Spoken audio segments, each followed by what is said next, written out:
증권부의 김대현 기자와 백브리핑 시작하겠습니다. 오늘은 아스코 얘기로 하죠. 미국의 이제 종양학회를 저희가 아스코라고 부르는데요. 바이오 관련주들 얘기부터 하겠습니다. 어서 오십시오. 안녕하십니까?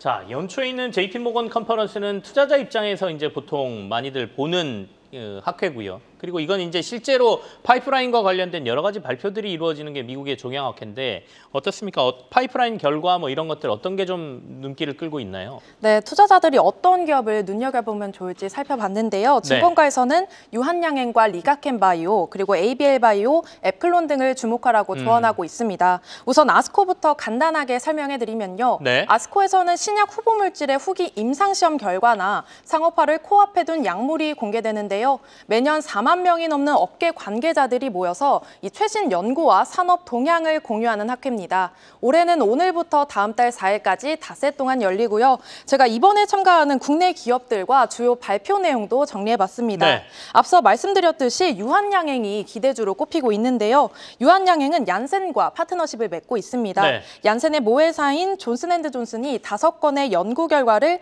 대신 발표할 예정인데요. 폐암 신약인 랭라자와 리브리반트 병용요법 결과에 대한 기대감이 큰 상황입니다. 네. 그리고 리가켄바이오와 ABL바이오도 각각 중국 파트너사와 공동 연구를 진행하고 있는데요.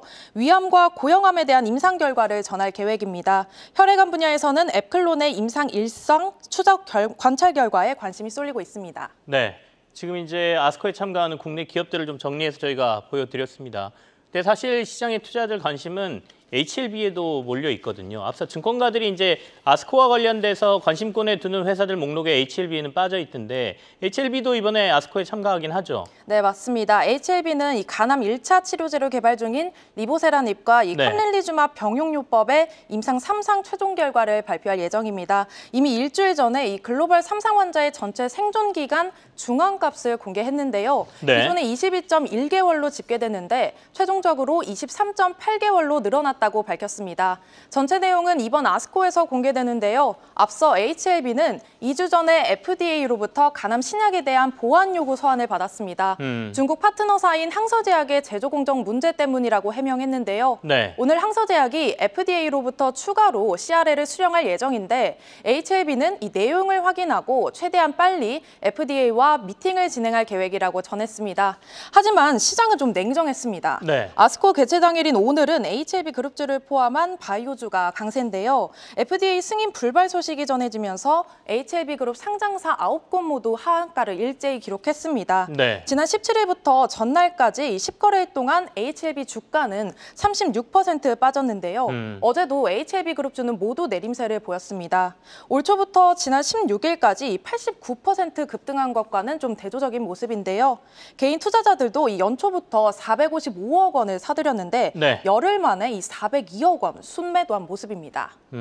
아무래도 기대감이 컸기 때문에 실망 매물도 많이 쏟아지고 있다 이렇게 봐야 되는데 이번 아스코에서 또 다른 어떤 결과가 나올지 HLB도 좀 주목을 해야 될 것 같고요. 방금 전에 말씀하신 것처럼 이제 HLB가 어쨌든 간 FDA와 관련된 문제가 좀 있었고 그리고 그 외에도 큐라클, 부광약품까지 국내 제약바이오 기업들의 악재가 좀 있었습니다. 증권가에서는 전체적인 제약바이오 섹터에 대한 투자 의견을 어떻게 내고 있습니까? 네, 맞습니다. 증권가에서는 이 개별 종목의 악재가 전체 바이오주 투심에 영향을 줄 가능성은 작다고 분석하고 있습니다. 실제로 HLB 그룹주가 모두 하한가를 기록했을 때도 유한양행과 리가켄바이오 그리고 삼성바이오로직스 등 이 대다수 바이오주 가 빨간불을 켰는데요. 네. 각자 도생 체제가 펼쳐진 겁니다. 실적을 증명할 수 있는 기업에 주목해야 하는 이유인데요. 올해 아스코에서도 유의미한 연구 결과를 발표하는 기업을 타깃으로 삼아야 할 것입니다. 특히 유한양행이 공개할 연구 성과를 통해서 오는 8월 FDA 심사 통과 여부까지 가늠해 볼 수 있다는 관측이 나오고 있는데요. 하이투자증권은 이 유한양행이 FDA 승인 후에 수령할 마일스톤과 로열티가 하반기 실적에 기여할 것이라면서 금리 인하에 대한 불확실성과 매크로 이슈 등으로 신약 개발사에 대한 관심이 긍정적이진 않다고 설명했습니다. 하지만 이 장기적인 전망을 위해서는 아스코를 통해 국내외 업체들의 개발 동향을 파악할 필요가 있다고 전했습니다. 알겠습니다. 증권가의 제약바이오 투자 의견까지 저희가 확인해봤고요.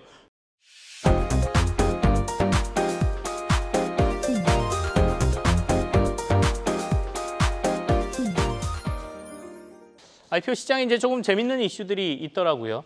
그러니까 이른바 재수생이죠. 한 번 도전했다 실패한 IPO 재수생들이 다시 도전을 하는데 그 회사들이 꽤 이름 있는 회사들이에요. 지금 가장 시장에서 눈길을 끄는 건 백종원 대표가 이끌고 있는 더번코리아인데 이 얘기부터 좀 할까요?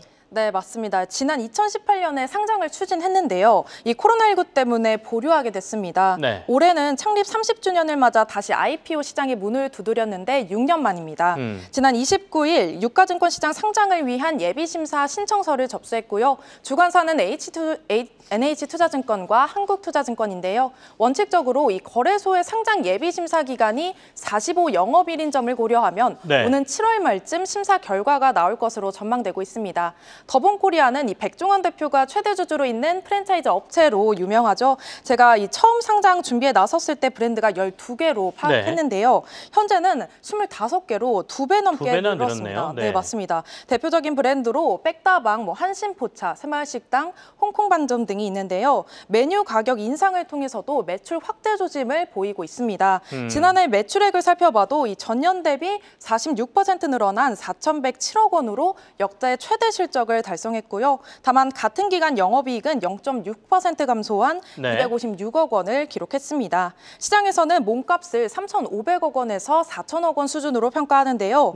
기존에 교촌 F&B나 디딤 ENF 등 이 프랜차이즈 업체들 모두 상장한 이후 주가가 부진한 점은 우려 요인으로 꼽히지만요. 이 더본코리아가 구주 매출이 없기 때문에 무난하게 예비심사를 통과할 것으로 전망됩니다. 종종 저한테 백종원 씨 닮았다는 얘기를 사람들이 하는데 재산은 저하고는 엄청난 차이가 있는 것 같습니다. 근데 단순히 이렇게 음식 프랜차이즈만 가지고 사실은 시장에서 성공한 기업들이 그렇게 많지가 않습니다. 그래서인지 이 더본코리아는 호텔 사업까지 진출했더군요.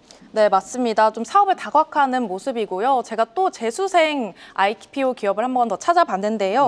K뱅크입니다. 인터넷 전문 은행인데요. 올해 IPO 시장 최대어로 손꼽히고 있습니다.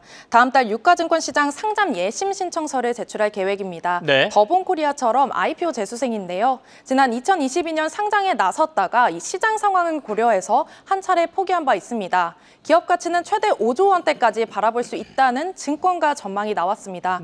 대신증권은 올해 연말쯤 상장을 예상하는데 자기 자본은 2조 원을 웃돌 것으로 예상한다고 설명했는데요. 이 K뱅크가 카카오뱅크의 비교 기업으로 언급되는 부분에 대해서는 전략 변화 때문에 무리가 있다고 설명했습니다. 또 K뱅크가 올해 1분기 507억 원의 순이익을 달성한 점도 IPO에 호재로 작용할 전망입니다. 역대 최대 분기 실적인데요. 지난해 같은 기간과 비교하면 5배 가까이 늘었습니다. 더본코리아와 K뱅크 모두 거래소의 예비심사를 통과하면 증권신고서와 투자설명서를 제출하고 공모를 진행하게 되는데요. 통상 예비심사 통과 이후 상장까지는 6개월이 소요됩니다. 자, 이제 마켓컬리도 말씀을 주셨는데 어떻습니까? 이제 시장에 좋은 기업들 들어오는 건 사실 투자자 입장에선 나쁜 건 아닌데 너무 큰 기업이 들어오면 이제 수급의 쏠림이 좀 있어서 그건 걱정되긴 하거든요. 근데 지금 말씀하신 기업들은 뭐 그렇게까지 큰 기업은 아닌 것 같고요. 앞으로의 일정을 조금 더 정리해 주실까요? 네, 아직은 컬리도 IPO에 신중한 모습입니다. 제가 컬리의 실적 한번 가져와 봤는데요. 우선 컬리는 회사 창립 9년 만에 처음으로 적자에서 탈출했습니다. 뷰티컬리와 수수료 기반의 판매자 배송 상품을 확대한 덕분이라는 분석이 나오고 있는데요. 올해 1분기 별도 기준으로 약 5억 원의 영업이익을 냈습니다. 다만 연간 기준으로 살펴보면 영업 손실이 2억 원으로 집계됐는데요. 이 시장에서는 컬리가 첫 분기 흑자를 낸 만큼 IPO 시장에 다시 모습을 드러내는 게 아니냐 이런 기대감을 드러내고 있습니다. 컬리는 지난 2021년부터 상장을 추진했는데요. 당시 4,700억 원 규모의 프리 IPO 투자를 받기도 했습니다.